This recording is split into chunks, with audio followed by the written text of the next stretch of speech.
Hi students, ഇന്ന് നമ്മൾ പഠിക്കാൻ പോകുന്നത് 9ാം ക്ലാസ്സിലെ 10ാമത്തെ ചാപ്റ്ററായ പോളിനോമിയൽസ് അഥവാ ബഹുപദങ്ങൾ എന്ന ചാപ്റ്ററിലെ പേജ് നമ്പർ 189ലെ ക്വസ്റ്റ്യൻ നമ്പർ 3 ആണ്.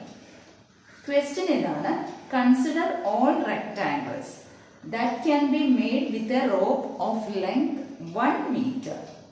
അതായത് 1 മീറ്റർ നീളമുള്ള ഒരു കയറ് കൊണ്ട് നമുക്കൊരു റെക്റ്റാങ്കിൾ ഉണ്ടാക്കണം. അപ്പം ഞാനിവിടെ വരച്ച് കാണിക്കാം. ഇവിടെ പടമൊന്നും തന്നിട്ടില്ല, അപ്പം നമ്മൾ വരച്ച് നോക്കണം. ഇനി ബാക്കി ചോദ്യം വായിക്കാം. Denote the length of one side as x and the area enclosed by the rope as A of x centimetres.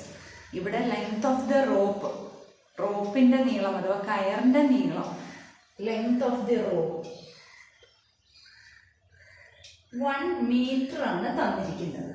പക്ഷേ ഇവിടെ നമുക്ക് കണ്ടുപിടിക്കേണ്ട റിലേഷൻ എന്ന് പറഞ്ഞാൽ ഒരു സൈഡ് എക്സ് സെന്റിമീറ്റർ നീളമാക്കിയെടുത്താൽ അതിൻ്റെ എ ഓഫ് എക്സ് എന്ന് പറഞ്ഞാൽ ഏരിയ ആണ്, പരപ്പളവാണ്.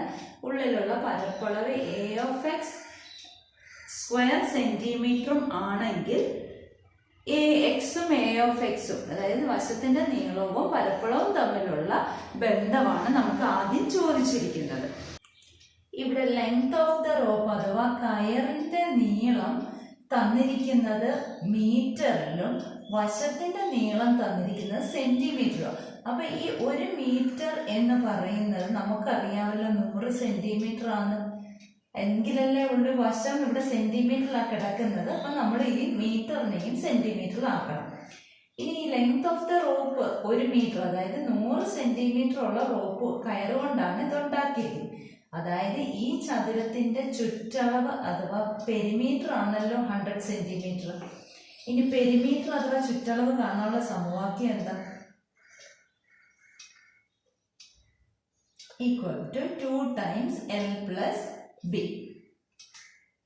അതാണ് 100 സെന്റിമീറ്റർ.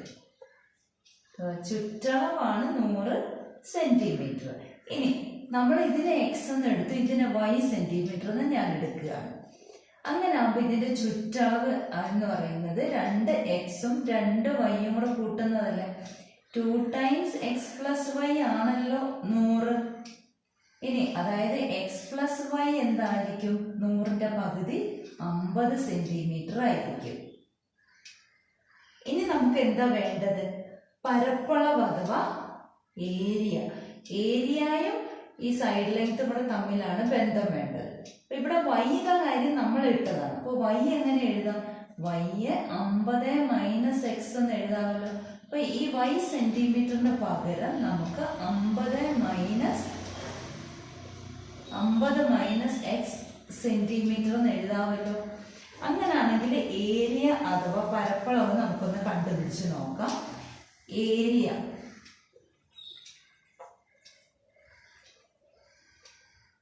പരപ്പളവ് കാണുന്ന സമവാക്യം എന്താ? നീളം ഗുണം വീതി, ലെങ്ത് ഇൻറ്റു ബ്രെഡ്ത്ത് ആണ്. ലെങ്ത് എക്സും ബ്രെഡ്ത്ത് 50 മൈനസ് എക്സും ആണല്ലോ. ഇനി ഇതിനെ നമുക്ക് ഇങ്ങനെ ഓപ്പൺ ചെയ്ത് നോക്കാം. എക്സ് ഇൻറ്റു 50, അതായത് 50x minus X into X. X into X X square ആണല്ലോ.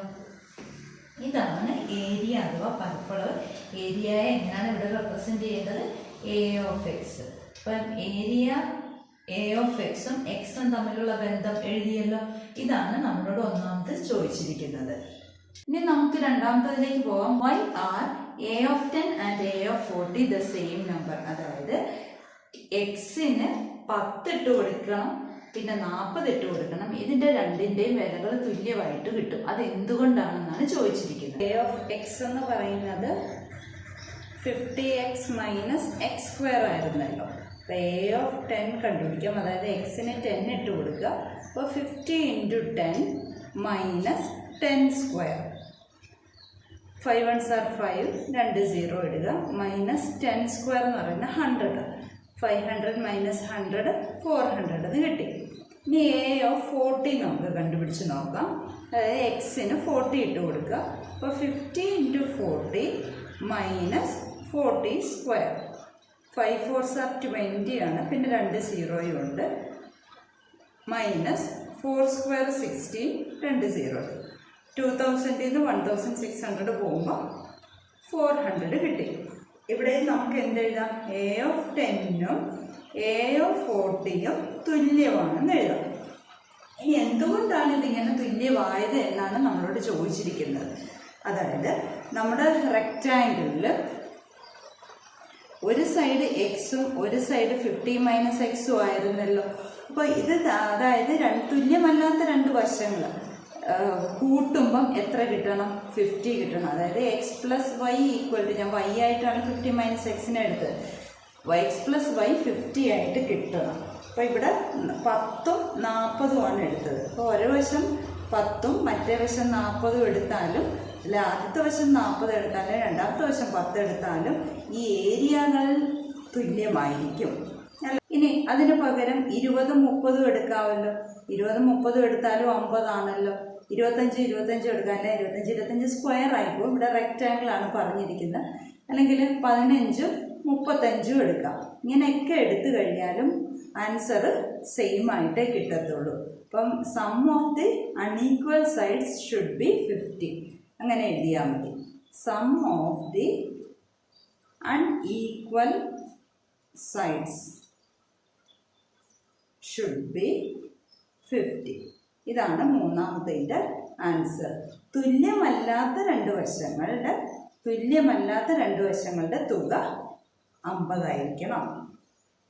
തുല്യമല്ലാത്ത രണ്ട് വശങ്ങളുടെ തുക 50 ആവണം. അങ്ങനെ എഴുതിയാൽ മതി മൂന്നാമത്തെ ആൻസറായിട്ട്.